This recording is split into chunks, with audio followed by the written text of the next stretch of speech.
안녕하세요. 리치캣입니다. 누구나 투자를 시작한 계기와 목적이 있을 거예요. 저는 퇴사를 꿈꾸며 투자를 시작했습니다. 하지만 이제는 더 이상 퇴사를 꿈꾸지 않습니다. 직장에서 일하는 환경은 크게 달라진 것 없는데 왜 이렇게 마음이 변했을까요? 오늘은 이 이야기를 좀 해보려고 합니다.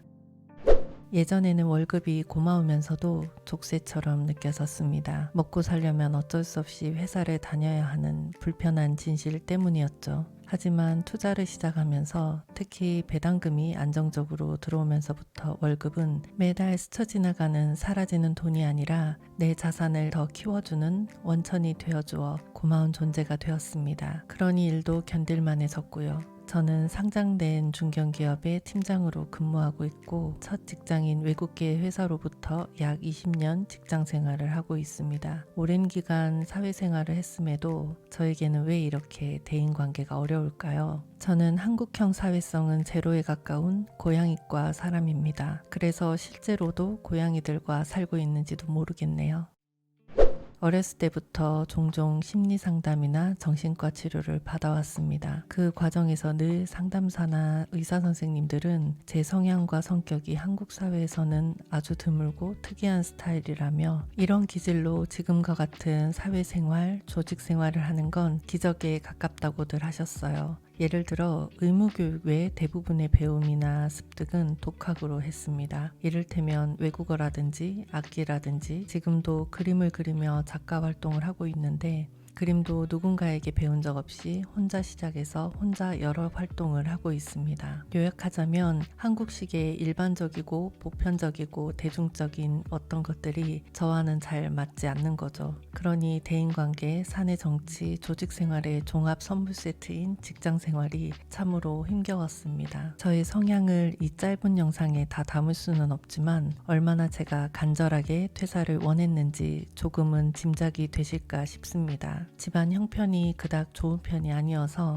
등록금, 유학비, 생활비 등 모든 것을 어려서부터 직접 벌어왔습니다. 내 삶의 기본적인 의식주를 해결해주는 이 회사가 고마우면서도 나를 옥죄는 듯해 이곳에서 탈출하고 싶은 충동과 늘 사투를 벌였었죠. 하지만 시간이 지나고 보니 회사가 나를 힘들게 한 것보다 스스로 회사를 힘든 곳으로 여겼던 것이 더 큰 것 같아요. 결국 공황장애도 생기고 불면증과 각종 스트레스성 질병이 생겼죠. 그래서 기회만 된다면 사람과 사람 간의 관계가 밀접한 직장 생활에서 벗어나길 희망해 왔습니다. 한마디로 노동소득에서 벗어나고 싶었던 거예요. 그러다가 우연히 주식 투자를 운명처럼 알게 되었습니다. 보통 저는 그림을 그리며 유튜브를 라디오처럼 듣습니다. 그날도 누군가의 책을 소개하는 영상을 들으며 그림을 그리고 있었는데 그 영상이 끝나고 구글 알고리즘이 생뚱맞게 제가 전혀 관심을 가져본 적 없는 경제 관련 컨텐츠를 연속으로 자동 재생시켜 주었습니다. 손에 잔뜩 물감을 묻히고 있어서 그 내용들을 어쩔 수 없이 계속 들었죠. 처음에는 재미없다, 지루하다 하고 듣던 내용이 점점 제 뇌를 자극하기 시작했어요. 결국에는 충격적으로 다가왔습니다. 한 번도 경제 뉴스나 경제 서적을 가까이 한 적 없던 저에게 자본주의 본질과 주식 투자의 필요성은 그야말로 충격에 가까웠습니다. 내가 왜 여태까지 이 중요한 걸 모르고 살았지?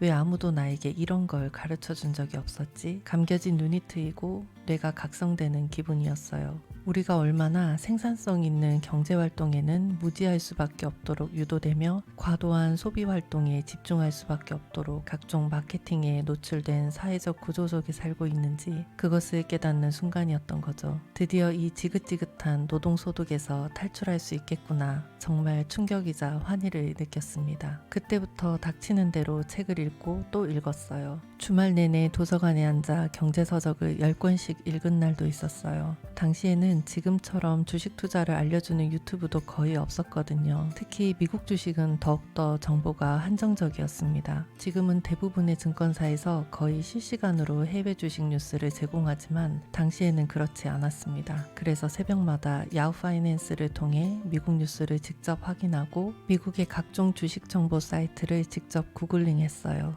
믿으실지 모르겠지만 이게 불과 4, 5년 전 미국 투자 환경입니다. 당시에는 미국 주식을 실시간으로 거래하지 못했고 약 15분인가 20분 딜레이 되는 거래를 할 수밖에 없었습니다. 미국 주식을 실시간 거래하려면 유료 서비스를 받아야 해서 증권사에 비용을 지불해야 했습니다. 요 몇 년 사이 정말 해외 주식 거래가 편리해졌네요. 미친 듯 공부했습니다. 경제에 대한 의식 구조도 행동도 완전 바뀌며 새로운 사람이 되었습니다. 몇 번의 시행착오도 있었지만 대부분 좋은 결과를 얻었고 나만의 투자 철학과 원칙을 가질 수 있었어요. 첫째, 미국 우량주를 장기 투자할 것.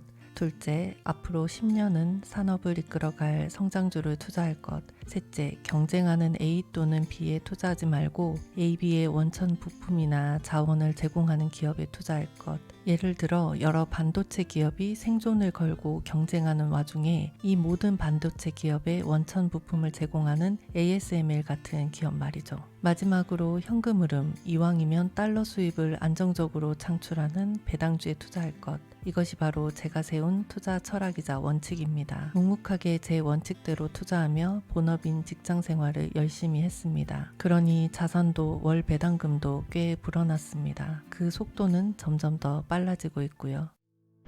주식 투자를 퇴사를 꿈꾸며 시작했지만 이제는 나 개인의 존재의 자유를 꿈꾸는 것으로 바뀌었습니다. 그 과정에서 퇴사 여부는 중요하지 않게 되었습니다. 결국 내가 행복하지 않았던 건 회사가 원인이 아니란 걸 알게 되었으니까요. 팍팍한 현실과 두려운 미래에 포커스된 내 좁은 시야의 렌즈가 나 스스로를 한계 짓고 옥죄고 있었다는 걸 알게 되었습니다.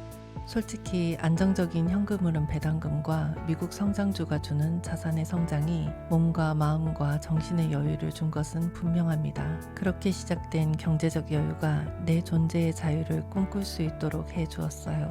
내 삶의 중요한 가치 같은 다른 것들이 보이기 시작한 것이죠. 여러분들도 건강한 투자자가 되길 희망합니다. 한 달에 배당금 얼마, 몇 년도까지 자산 규모 얼마와 같은 것을 투자의 목표로 삼되 투자의 목적이 되지는 않길 바랍니다. 제 투자의 목적이 퇴사에서 존재의 자유로 바뀐 것처럼요. 만약 퇴사가 그대로 목적이었다면 저는 여전히 행복하지 못할 거잖아요. 지금도 회사를 다니고 있으니까요. 투자의 목표를 바꾸면서 변한 것 없는 이 회사를 여전히 다니면서도 더 감사함을 느끼고 만족하고 있습니다. 저 멀리 어딘가에 있다더라는 파랑새가 이미 내 안에 자리 잡고 있다는 걸 재미있게도 주식 투자를 하며 깨닫게 되었습니다.